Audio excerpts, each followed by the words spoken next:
Hey, welcome back. Welcome back to this module. And in this module, we'll be talking about the basic email marketing terms. Okay? So it is important for me to show you the list of commonly used email marketing terms first, because we'll be using these terms throughout the course. So super important. Be sure to familiarize yourself with these terms before continuing to the rest of the course. So let's get started. So first, we have email list. Obviously, it is a list of subscribers or email addresses that you can send promo emails to. And it is your foundation, the foundation of your email marketing business. And you must have an email list before you can market anything at all. And normally it will contain the people with similar interest in a particular niche. So what you don't want to do is mix an email list with all kinds of people. And normally with that kind of list, your marketing will not perform as well because it's just so many different types of people, right? Make sense? And next one, we have opt-in page. So it is simply a web page that has an input form that people can put their email addresses, and normally there's a submit button, so they can hit the submit button to basically to opt in to your offer. And that's what it is. Basically, it's just a simple web page that collects people's email address. Okay, and we will talk more about opt-in page later in this course. Again, it is super important because this is where you will be using the opt-in page to collect email addresses, and which in turn grow your email list, right? And to build a foundation for your email marketing. And next we have a lead magnet. So this is a free giveaway that is normally put in the opt-in page in exchange for an email address. So this is like something that you offer for free in order for the people who visited your opt-in page to actually put their email address and opt in. And normally we use something like a free book, a free PDF, a free audio log, or a free course, or a free Facebook group access, etc., to capture people's attention and the likelihood that they will opt in. And super important, it must be relevant to your niche of whatever you are trying to sell. It cannot be something that everybody wants.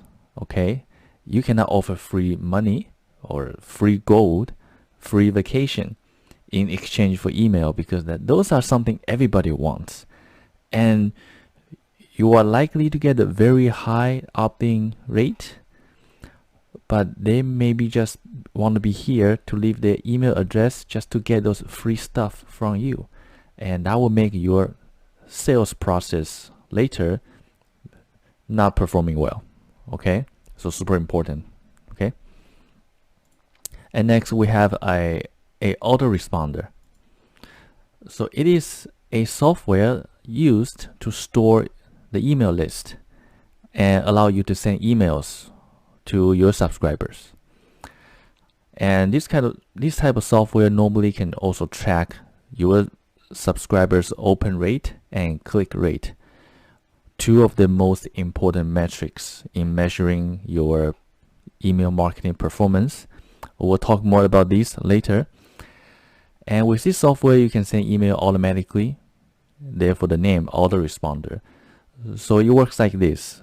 When somebody puts an email address and opt in, it will trigger an automatic series of emails to be sent by your autoresponder software.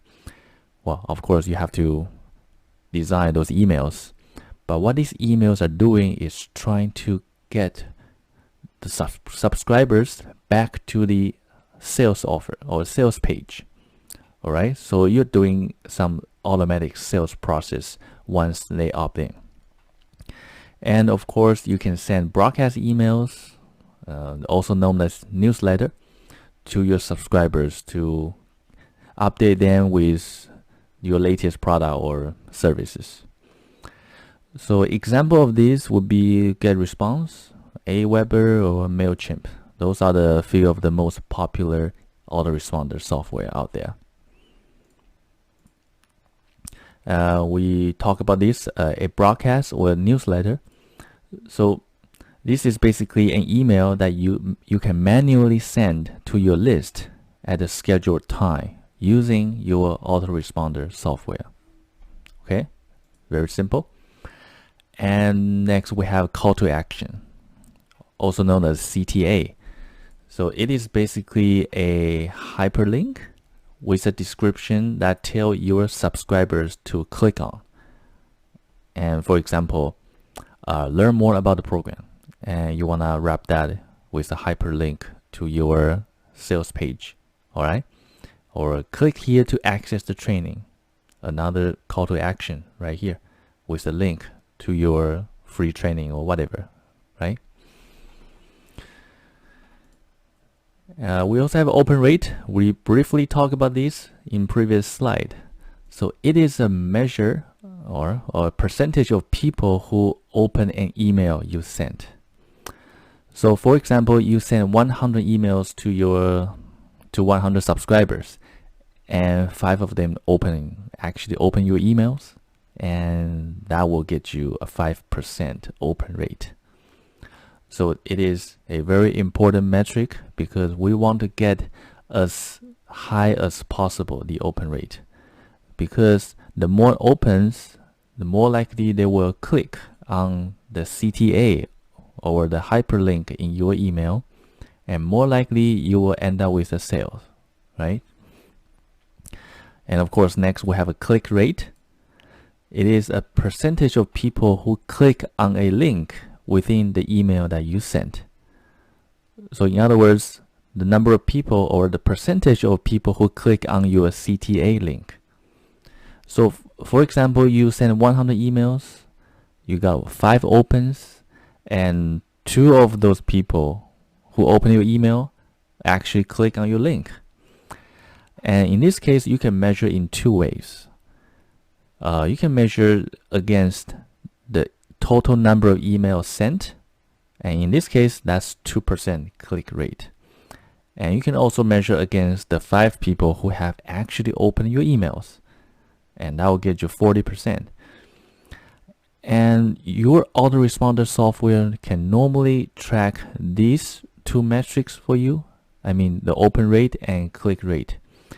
And I think most of them, they are measuring the click rate based on the total number of emails sent. So you will get a smaller percentage. Okay. And these 2 rates are very important metric because they tell directly how your email marketing performs. All right. So next up, we have the bounce rate. So this is the rate in which an email is rejected by your subscriber's email server. Email server could be a Gmail or Yahoo, and this will happen when your subscriber enters either a fake address or a typo, an incorrect email address in your opt-in page. So this is why the email server will bounce the email, because it's not valid or something. And again, you can measure against the total number of emails sent. For example, you sent 100 emails, 1 of them got bounced, and that's 1% bounce rate. Okay, this does happen sometimes. Just keep in mind. And there's the opt-in rate. Well, obviously, this is the rate in which a person visiting your opt-in page and actually put in their email address and hit the submit button. So for example, 100 visitors to your opt-in page, and 30 of them leave their email addresses and hit the submit button, and you will get 30% opt-in rate. And in fact, this 30% opt-in rate is something that I normally try to target for with the performance of my opt-in rate. So it is actually a good baseline to start with, or trying to target 30% at least. Okay. And next up we have unsubscribe. So basically it means to remove someone from your email list. You can do it yourself on the autoresponder software, or your subscriber may remove themselves from your list if they find your emails not interested, right? And there's a blacklist. It is basically a list of email address of bad reputation. And normally an autoresponder software maintains its own blacklist. And if you're trying to import an email address, or somebody opting with a email address that is within your autoresponder's blacklist, it will actually not allow you to add. So keep that in mind, because sometimes with your conversion tracking software, you may see, okay, I have 30 people who put the email addresses in the opt-in page. And normally that page will integrate with your autoresponder software, but you only see about 20 email addresses instead of 30. So what happened to those 10? Well, they may be in the blacklist of your autoresponders. And it's actually a good thing to do that, because your autoresponder software is trying to maintain a quality list. All right. So it's trying to so hard not to add bad email addresses. Okay. Even though you get less subscribers, but I think that's okay. In the end, quality is greater than quantity. Okay, so keep that in mind. So let's summarize. Well, we went over a lot of common email marketing terms. I'm not going to repeat that again, but it's right here.